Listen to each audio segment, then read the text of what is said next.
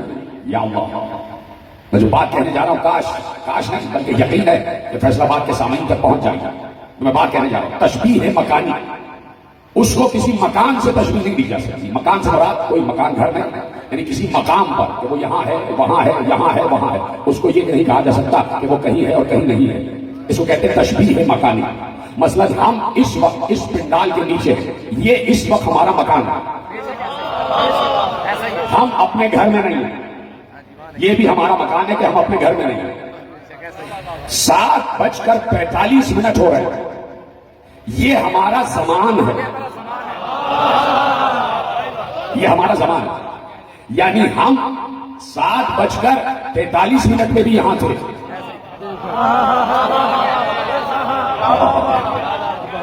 عجیب بات کہنے جا رہا ہوں. 7:45 ہو رہے ہیں، یعنی ہم 7:40 پر بھی یہاں تھے اور 7:39 پر بھی یہاں تھے اور ہم 7:50 پر بھی یہاں ہوں گے. تو اتنا ماضی اور مستقبل تو ہمیں بھی معلوم ہے.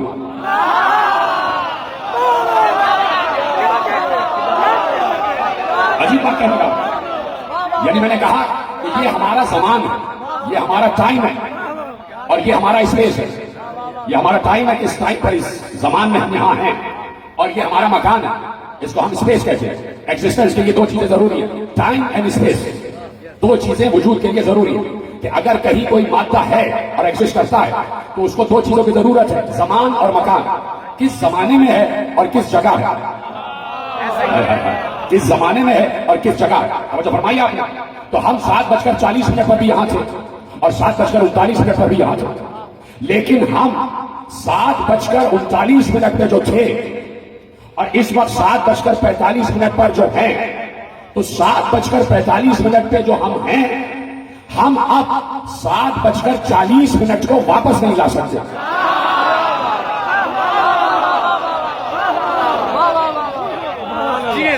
جو ہے سن رہے نا بات، یہ طرز تخاطب سمجھ میں آ رہا ہے. یعنی ہم اب سے 5 منٹ پہلے جو یہاں موجود تھے اور یہاں جھولی میں چندہ اکٹھا کیا جا رہا تھا، ہم اس 7:40 کو واپس نہیں لا سکتے. لیکن اللہ کی ولایت یہ ہے کہ وہ 7:40 کو واپس لا سکتا ہے. اور وہ اللہ کہہ رہا ہے میں تنہا تھوڑی لا سکتا ہوں، محمد بھی لا سکتا ہے، علی بھی لا سکتا ہے.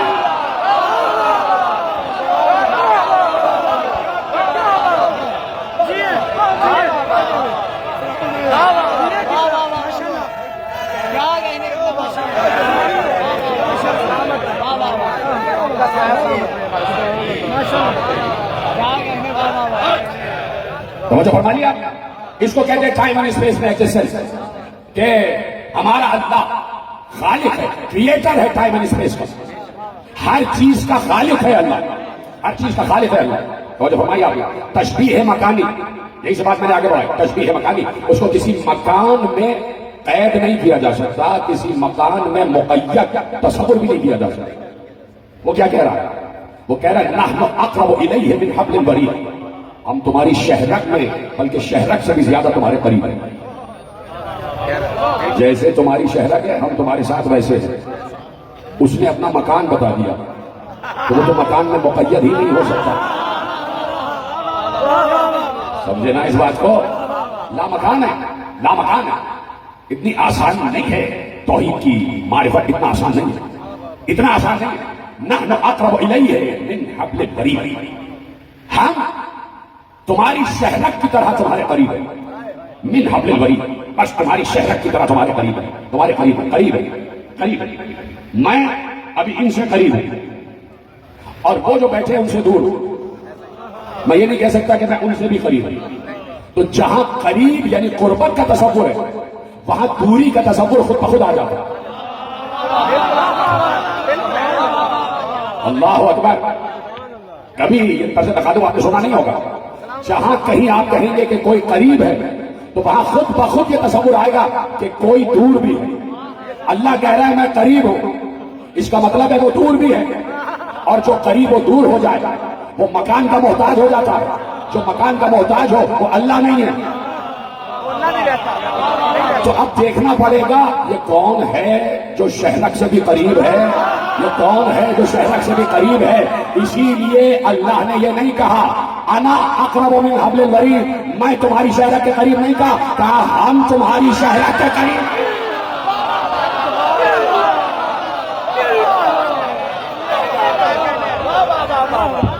مومنین آخری آدمی تک دونوں ہاتھ اٹھا کے نعرہ تکبیر، نعرہ رسالت، نعرہ حیدری، حیدری، حیدری، حیدری. یہ ہے فیصلہ، یہ ہے فیصلہ، یہ ہے جیسے توحید پر آپ بول رہے ہیں. توجہ فرمائیں، اس کو کہتے ہیں توحید پرستی. اب تو سمجھو مجلس حسین میں بت پرستی نہیں توحید پرستی ہے.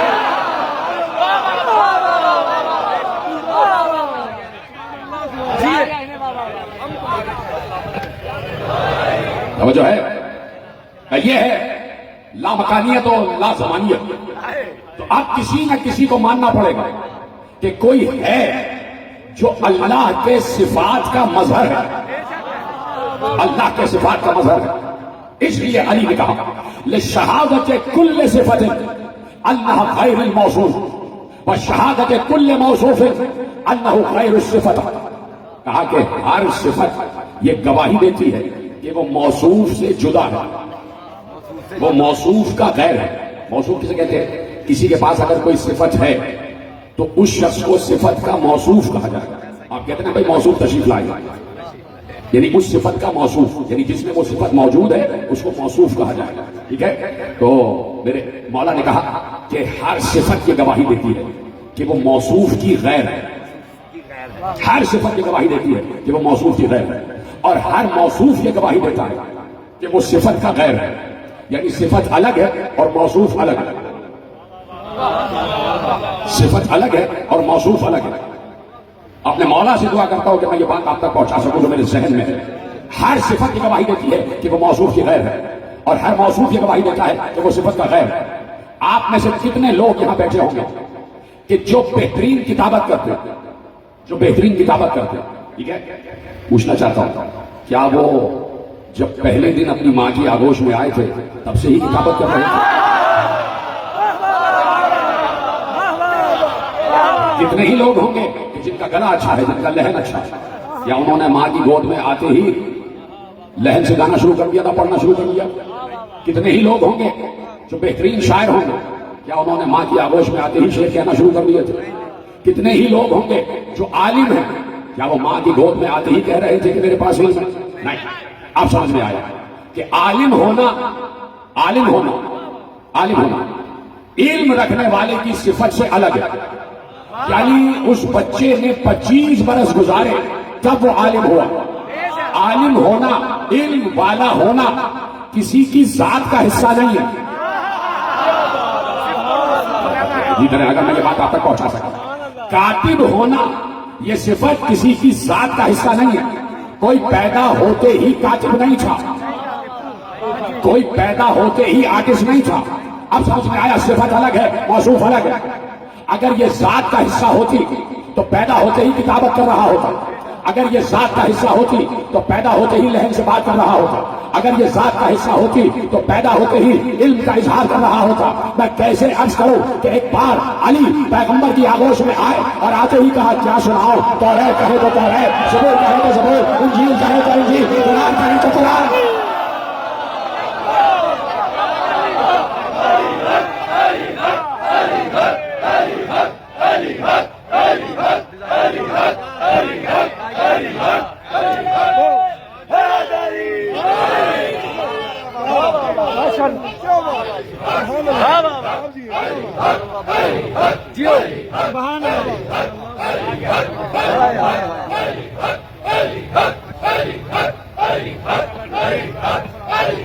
توجہ ہے کسی کی بھی ذات کا حصہ اس کی صفت نہیں ہے، کسی کی بھی ذات کا حصہ اس کی صفت نہیں ہے۔ میں سمجھانا چاہ رہا ہوں، کل میں نے باتیں کی آپ کے حوالے کیا کہ وجہ اللہ کسے کہتے ہیں، ید اللہ کسے کہتے ہیں، یہ ساری باتیں آپ کے حوالے کی یقیناً کی۔ تو اب یقیناً کہیں نہ کہیں یہ دیکھنا مثلا ایک تشبیہ میں نے آپ کے حوالے کی تھی، اور وہ تشبیہ ہے معنوی۔ اگر آپ کو یاد ہو میں نے ساری تشبیہات بیان کی تھی، اسی میں ایک تشبیہ ہے معنوی۔ اب بات آئی تو آپ کے حوالے کرتا ہوں، معاف کیجیے گا ذرا سی 5 سے 7 منٹ میں آپ کے لے لوں گا آج۔ مجھے معلوم ہے بہت گرمی ہے، مجھے بہت سے میسیجز بھی ملتے رہتے ہیں، میرے دوست احباب بتاتے رہتے ہیں کہ لوگ کہتے ہیں کہ بھائی گرمی بہت ہے، کچھ اس کا انتظام کیا جائے۔ تو کیا انتظام کیا جائے؟ ہم یقیناً مولا علی ہی سے کہہ سکتے ہیں کہ مولا ذرا موسم بدلوا دیجیے۔ اور دیکھیے محرم کا لطف ہے ہی گرمی میں، یہ محرم کی جو ایک کیف ہے نا، یہ ذکر حسین کا جو کیف ہے یہ گرمی میں بہت زیادہ آتا ہے یقیناً، اور خدا آپ کو سلامت رکھے۔ توجہ ہے آپ کی؟ تو اب ایک ہے تشبیہ معنوی۔ تشبیہ معنوی کیا ہے؟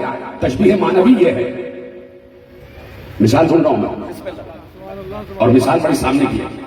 تشبیہ معنوی کیا ہے؟ تشبیہ معنوی یہ ہے کہ آپ بھی دیکھ رہے ہیں، میں بھی دیکھ رہا ہوں، سارے انسان دیکھتے ہیں، ہے نا، ہماری آنکھیں ہم دیکھ رہے ہیں، ایک دوسرے کو دیکھ رہے ہیں، پوری دنیا کو دیکھ رہے ہیں، یہ شامیانہ لگا ہوا ہے، یہ مائک ہے، یہ فرش ہے، یہ پورا یہ امام بارگاہ ہے، سب دیکھ رہے ہیں، ایک دوسرے کو دیکھ رہے ہیں۔ اچھا ہم دیکھ رہے ہیں، ہماری عقل ہے نا، ہم تو صاحبان عقل ہیں، ہم تو اشرف المخلوقات ہیں، ہم تو افضل المخلوقات ہیں، ہم تو وہ ہیں کہ ہمارے باپ آدم کو ملائکہ نے سجدہ کیا تھا، ہم تو وہ ہیں، ہم بھی دیکھ رہے ہیں۔ اچھا ایک گدھا بھی دیکھ رہا ہے،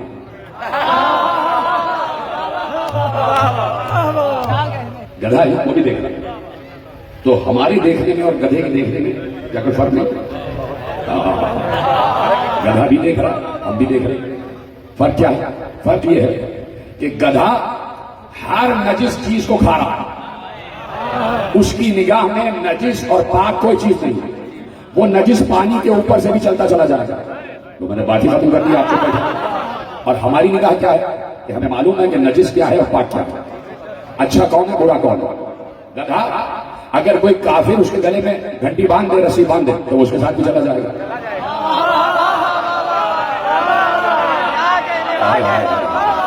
سلامت رہے۔ اور اگر کوئی مسلمان اس کے گلے میں رسی باندھے، اس کے ساتھ بھی چلا جائے گا۔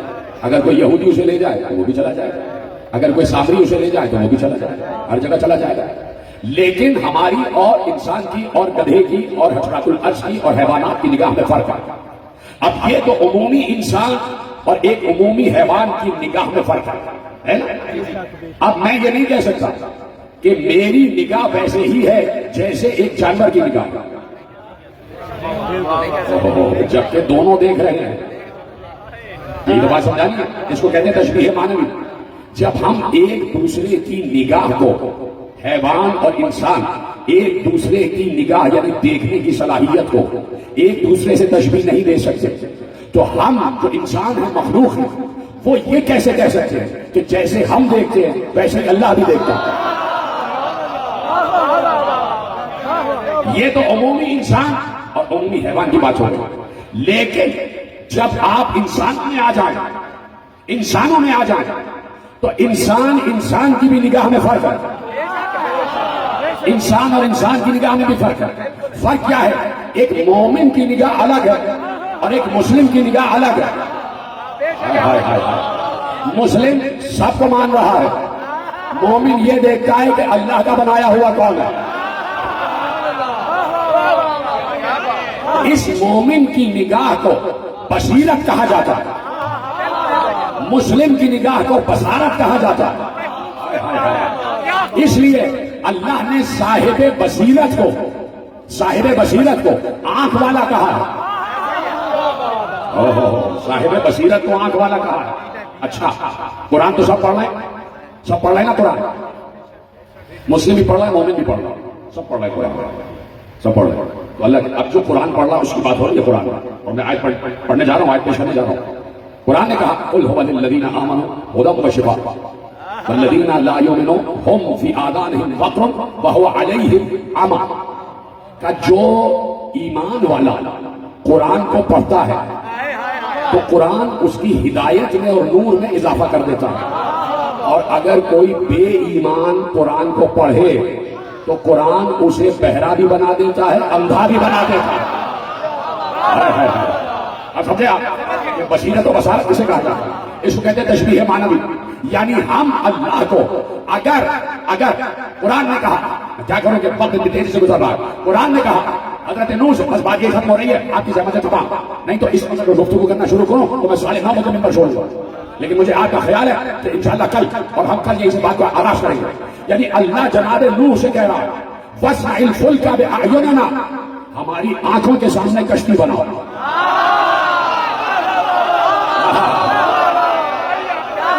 اتنے سلامت وَاسْنَعِ الْفُلْكَ بِأَعْيُنِنَا، ہماری آنکھوں کے سامنے کشتی بناؤ۔ اچھا اپنے نوجوان دوستوں کے لیے عرض کر دوں کہ بہت سے لفظ ہیں کہ جو قرآن سے اردو زبان میں لیے ہیں، مثلا یہ آپ جب روٹی پکاتی ہیں، خواتین روٹی پکاتی ہیں، گھر میں چپاتی پکتی ہے تو وہ اکثر بھول جاتی ہے، تو جب روٹی پھولتی ہے اسے پھلکا کہا جاتا ہے، پھلکا، یہ پھلکا لفظ اسی آیت سے لیا گیا، وَاسْنَعِ الْفُلْكَ بِأَعْيُنِنَا، یعنی کشتی بناؤ۔ تو کشتی اسی طریقے سے پھولی ہوئی ہوتی ہے جو پانی پہ چل رہی ہوتی ہے، اس سے تشبیہ لے کے پھولی ہوئی روٹی کو پھلکا کہا جاتا ہے۔ وَاسْنَعِ الْفُلْكَ بِأَعْيُنِنَا، کشتی بناؤ ہماری نگاہوں کے سامنے۔ تو کشتی بن رہی تھی کشتی، جناب نوح نے کشتی بنائی، تشبیہ معنوی، جناب نوح کشتی بنا رہے تھے، نوح کی سرکش قوم بھی دیکھ رہی تھی کہ کشتی بن رہی ہے۔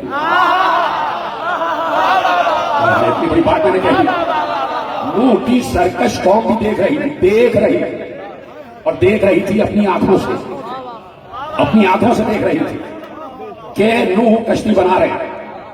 تو اب نوح کی نگاہ میں اور اللہ کی نگاہ میں فرق ہے۔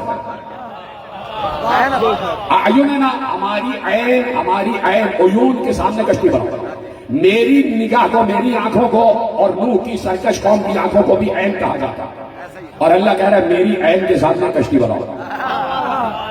تو نوح کی قوم بھی کشتی بنتے دیکھ رہی تھی اور اللہ بھی کشتی بنتے دیکھ رہا ہے، تو کیا نوح کی قوم کی آنکھوں کو اللہ کی آنکھ سے تشبیہ دی جا سکتی؟ یہی تشبیہ معنوی آ گئی کہ اللہ کو ان تشبیہات سے پرے رکھو، لیکن قرآن کی آیت کا آپ کریں گے کیا؟ اللہ کہہ رہا ہے میری آنکھوں کے سامنے کشتی بناؤ، میری آنکھوں کے سامنے کشتی بناؤ، میری آنکھوں کے سامنے کشتی بناؤ۔ تو اب شرک سے بچنے کے لیے کسی آنکھ کو اللہ کی آنکھ ماننا پڑے گا۔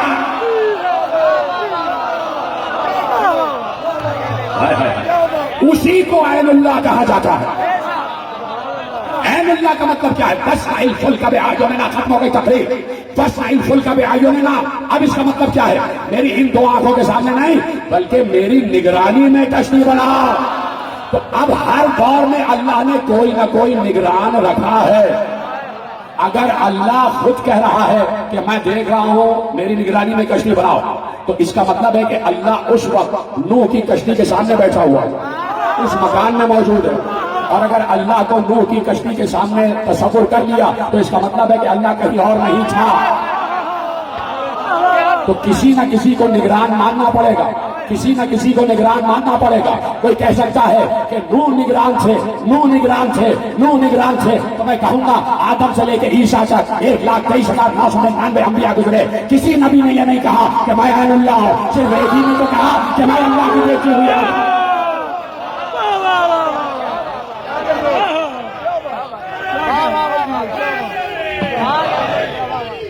یہ 14 ہیں نگران جن کو اللہ نے اپنی عین کہا، ہماری آنکھوں کے سامنے۔ تو اللہ نے فکر دے دی، ایک آئین دے دیا، ایک تصور دے دیا کہ جب ہم نوح سے کہہ رہے ہیں ہماری نگرانی میں کشتی بناؤ، تو اس کا مطلب ہے کہ ہم ہر وقت نگران ہیں۔ ہم نوح کی کشتی بنتے ہوئے بھی دیکھ رہے ہیں، ہم نوح کی کشتی بنتے ہوئے بھی دیکھ رہے ہیں، ہم سامری کا بچڑا بنتے ہوئے بھی دیکھ رہے ہیں۔